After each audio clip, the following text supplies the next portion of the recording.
भगवान शिव की इस कहानी को सुनने वाले पर महादेव स्वयं बरसाते हैं कृपा। महादेव की इस पौराणिक घटना को जानने वाले पर महादेव अपनी कृपा दृष्टि हमेशा बनाए रखते हैं। इस कथानक को निरंतर सुनने पर महादेव उस व्यक्ति से बहुत प्रसन्न होते हैं। आइए सुनते हैं क्या है महादेव की ये पौराणिक घटना, समुद्र मंथन की वो घटना जो अभी तक बहुत से लोग नहीं जानते हैं।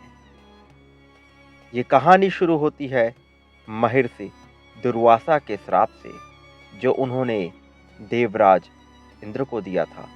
महर्षि दुर्वासा भगवान शिव के ही अंशावतार थे और अपने क्रोध के लिए अत्यंत प्रसिद्ध थे। पर यह बात और थी कि उनके क्रोध में भी कल्याण छिपा रहता था। एक बार दुर्वासा मुनि पृथ्वी पर विचरण कर रहे थे। घूमते घूमते उन्होंने एक विद्याधरी के हाथों में संतानक पुष्पों की एक दिव्य माला देखी। उस दिव्य माला की सुगंध से उनका मन सुवासित हो रहा था। दुर्वासा जी ने सुंदर माला देखकर उसे उस विद्याधर सुंदरी से मांग लिया। उनके मांगने पर उस विद्याधरी ने उन्हें आदरपूर्वक प्रणाम करके वह माला दे दी। दुर्वासा मुनि ने उस माला को अपने मस्तक पर डाल लिया और पृथ्वी पर विचरने लगे। इसी समय उन्होंने ऐरावत पर विराजमान देवराज इंद्र को देवताओं के साथ आते देखा। उन्हें देखकर दुर्वासा मुनि ने मतवाले भौरों से गुंजायमान वह माला अपने सिर पर से उतारकर देवराज इंद्र के ऊपर फेंक दी। देवराज ने उसे लेकर ऐरावत के मस्तक पर डाल दिया। उस समय वह माला ऐसी सुशोभित हुई जैसे कैलाश पर्वत के शिखर पर श्री गंगा जी विराजमान हों। परंतु मदोन्मत्त हाथी ने भी उसकी गंध से आकर्षित होकर उसे अपनी सूंड से सूंघकर भूमि पर फेंक दिया। ये देखकर दुर्वासा मुनि अत्यंत क्रोधित हुए और देवराज इंद्र से बोले। दुर्वासा जी ने कहा, अरे ऐश्वर्य के मत से दुश्चित्त इंद्र, तू बड़ा ढीठ है। तूने मेरी दी हुई इतनी सुंदर माला का कुछ भी आदर नहीं किया, इसलिए तेरा त्रिलोकी का वैभव नष्ट हो जाएगा। इंद्र, निश्चित ही तू मुझे और मुनियों के समान ही समझता है, इसलिए तूने हमारा इस प्रकार अपमान किया है।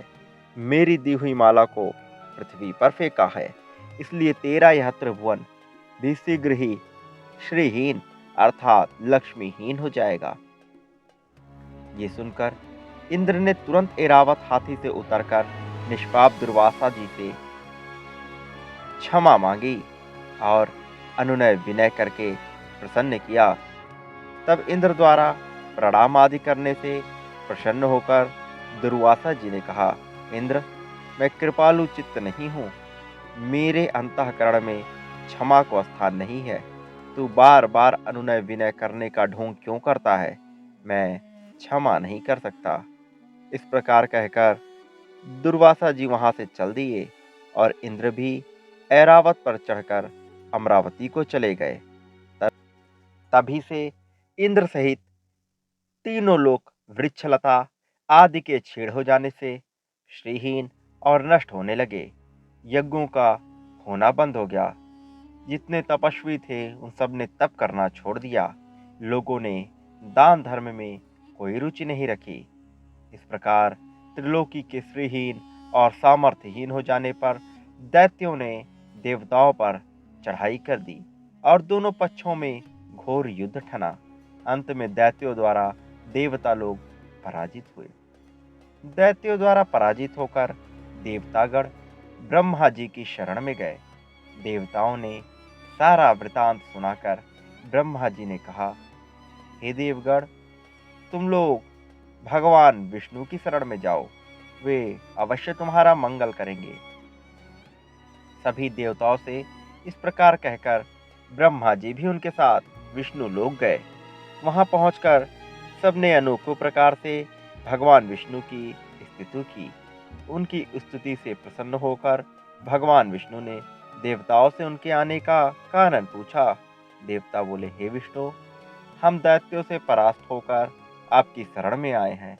हे देव, आप हम पर प्रसन्न होइए और अपने तेज से हमें सशक्त कीजिए।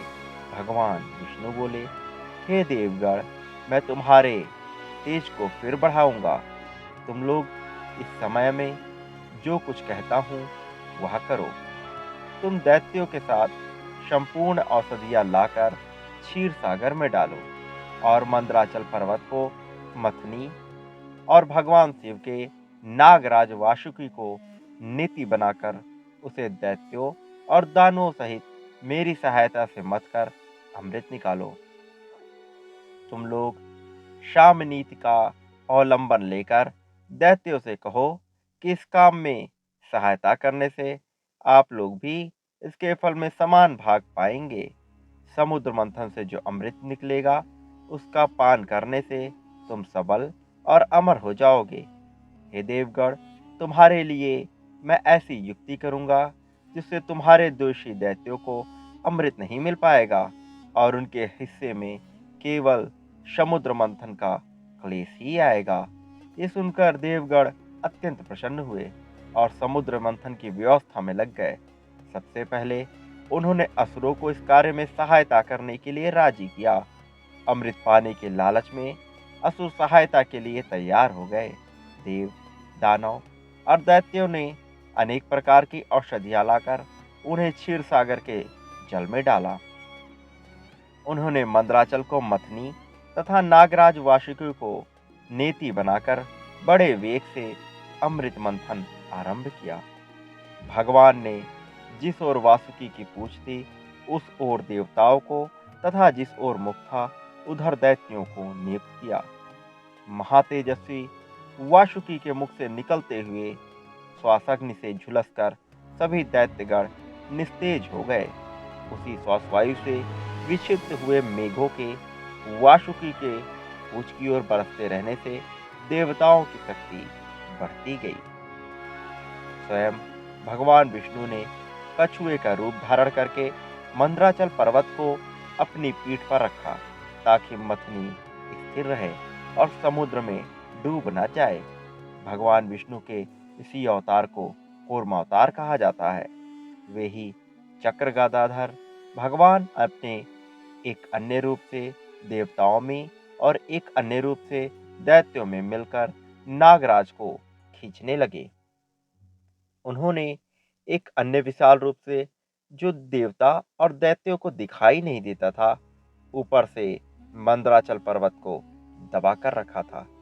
श्री हरि अपने तेज से नागराज वासुकी में बल का संचार करते थे और अपने अन्य तेज से देवताओं का बल बढ़ा रहे थे। इस प्रकार समुद्र मंथन का कार्य सुचारू रूप से चलने लगा। समुद्र मंथन में सबसे पहले कालकूट नामक विष निकला, जिसे देखकर समस्त देवता, दैत्य तथा मुनिगण चिंतित हो गए, क्योंकि कालकूट विष पूरे संसार का नाश कर सकता था। तब सबने भगवान विष्णु से कहा, हे प्रभु, अब हम क्या करें? तब भगवान विष्णु ने कहा, इस संसार में ना कोई दैत्य ना कोई देवता इस विष को ग्रहण कर सकता है। यदि कोई है जो इस विष के प्रभाव को छीड़ कर सके तो वो केवल और केवल महादेव हैं। तब उन सब ने भगवान शिव से रक्षा की विनती की। भक्तवत्सल भगवान शिव ने संसार की रक्षा के लिए उस कालकूट विष को अपने कंठ में धारण किया। विष के प्रभाव से उनका कंठ नीला पड़ गया और इस कारण भगवान शिव का एक नाम नीलकंठ पड़ा। कहते हैं कि भगवान शिव द्वारा विष का पान करते समय उसकी कुछ बूंदें छलक कर भूमि पर गिर पड़े, जिसे सर्प, बिच्छू और अन्य विषैले जीवों ने ग्रहण कर लिया। इस कारण उनमें अनेक जहर भरता चला गया। समुद्र मंथन से कुल 14 रत्न निकले। कालकूट विष, कामधेनु गाय, उच्छय श्रवाह, ऐरावत हाथी, कल्प वृक्ष, माता लक्ष्मी, चंद्रमा, शंख, कौस्तुभ मणि, अप्सरा, वारुणी, पारिजात, भगवान धन्वंतरी और अमृत। अमृत के लोभ में ही असुर समुद्र मंथन के लिए तैयार हुए थे। जब समुद्र से अमृत लिए धन्वंतरी निकले, तब असुरों से धैर्य की सीमा टूट गई और वे धन्वंतरी से अमृत छीनने की कोशिश करने लगे। धन्वंतरी से अमृत छीनने के बाद अपने तमोगुण प्रधान स्वभाव के कारण असुर आपस में ही अमृत पहले पीने के लिए लड़ने लगे और कोई भी अमृत पी नहीं सका। ये देखकर देवताओं ने भगवान विष्णु से सहायता का अनुरोध किया। तब विष्णु भगवान बोले कि असुरों का अमृत पान करना इस सृष्टि के लिए भी लाभदायक नहीं है। तब भगवान विष्णु ने मोहिनी रूप धारण किया। असुरों ने ऐसा सौंदर्य, ऐसा लावण्य पहले कभी नहीं देखा था, इसलिए वो सब भगवान विष्णु के माया में फंसते चले गए। मोहिनी के आकर्षण में मोहित दैत्य इसे समझ नहीं पाए, किंतु राहु नामक दैत्य इस चाल को समझ बैठा और उसने अमृत का पान कर लिया। किंतु भगवान विष्णु ने अपने सुदर्शन चक्र से उसके सर और धड़ को अलग कर दिया। तब से ही उसका सर राहु और उसका धड़ केतु कहलाता है। किंतु उसके बाद भगवान शिव और भगवान विष्णु का मिलन हुआ, जिससे उन्हें एक पुत्र की प्राप्ति हुई, जिसका नाम अयप्पा स्वामी रखा गया। दक्षिण भारत में अयप्पा स्वामी की बहुत पूजा होती है। ऐसा माना जाता है कि अयप्पा स्वामी सभी कष्टों का निवारण करते हैं। भगवान विष्णु की ये कथा सुनने वाले पर भगवान विष्णु अपनी कृपा बरसाते हैं। इसी प्रकार महादेव की कृपा पाने वाले सभी लोग महादेव की इस कथा को कहते और सुनते हैं। महादेव की पूजा करने से जो लाभ होता है, वही लाभ महादेव की इस कथा को कहने से भी होता है। महादेव सभी देवताओं में सबसे जल्दी प्रसन्न होने वाले देव हैं। महादेव की कृपा हम सभी पर बरकरार रहे। ओम नमः शिवाय।